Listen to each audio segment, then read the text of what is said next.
আসসালামু আলাইকুম। আশা করছি আপনারা সবাই ভালো আছেন। আপনাদের সবাইকে স্বাগত জানাচ্ছি বিসমিল্লাহ ট্রাভেলসের নতুন একটি ভিডিওতে। আমাদের মধ্যে অনেকেই আছেন যারা ভ্রমণ করতে ভালোবাসেন, কিন্তু ব্যস্ততা আর নানা দায়িত্বের কারণে সময় করে উঠতে পারেন না।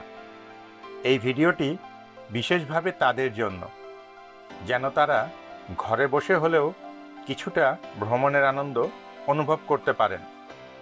আমার মনে হয় আমাদের সবারই মাঝে মাঝে কোথাও ঘুরতে যাওয়া উচিত। ভ্রমণ আমাদের দৈনন্দিন চাপ আর একঘেয়েমি থেকে মুক্তি দেয়। নতুন পরিবেশ মনকে করে তোলে সতেজ, মানসিক চাপ কমায় আর জীবনে নিয়ে আসে নতুন উদ্দীপনা। আপনি যদি কোনো এক ছুটির দিনে পরিবার বা বন্ধুদের নিয়ে কাছাকাছি কোথাও ঘুরে আসেন, তাহলে সেই পরিবর্তনটা আপনি নিজেই অনুভব করতে পারবেন।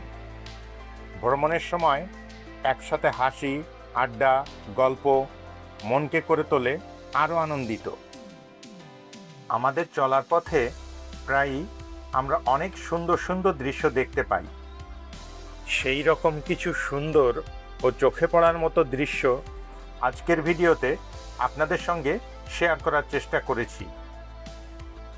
অনেক সময় ক্যামেরার কারণে ভিডিওতে কোনো কোনো জায়গার সৌন্দর্য সঠিকভাবে ফুটে ওঠে না, তাই ভিডিও দেখে মনে হতে পারে জায়গাটা খুব একটা সুন্দর নয়, কিন্তু বাস্তবে নিজের চোখে দেখলে সেই দৃশ্যগুলো অনেক বেশি সুন্দর ও জীবন্ত মনে হয়।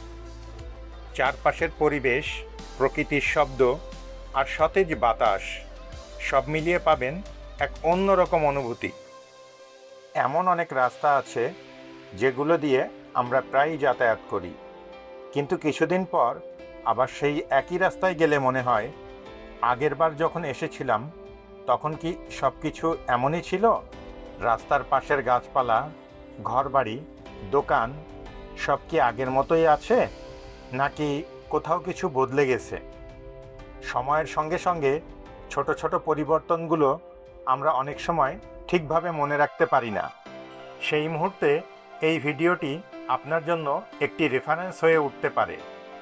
এটি দেখে আপনি আগের দৃশ্যগুলো মনে করতে পারবেন এবং পুরনো স্মৃতিগুলোকে আবার নতুন করে অনুভব করতে পারবেন। আমি ব্যক্তিগতভাবে গ্রামের পরিবেশটা বেশি পছন্দ করি। সুযোগ পেলেই ছুটে যাই প্রকৃতির খুব কাছে, যেখানে আছে সবুজে ঘেরা চারপাশ, শান্ত নিরিবিলি পথ আর একদম নির্মল বাতাস। আপনার কোনো পছন্দের জায়গা থাকলে কমেন্ট করে আমাদের জানাতে পারেন। এতক্ষণ আমাদের সাথে থাকার জন্য আপনাদের সবাইকে জানাই আন্তরিক ধন্যবাদ। আজকের মতো এখানেই শেষ করছি। খুব শিগগিরই আবার নতুন কোনো ভ্রমণের ভিডিও নিয়ে আবার আপনাদের সামনে হাজির হব ইনশাআল্লাহ। ততদিন পর্যন্ত সবাই ভালো থাকবেন, সুস্থ থাকবেন, নিরাপদে থাকবেন এবং আমাদের সঙ্গেই থাকবেন। আল্লাহ হাফেজ।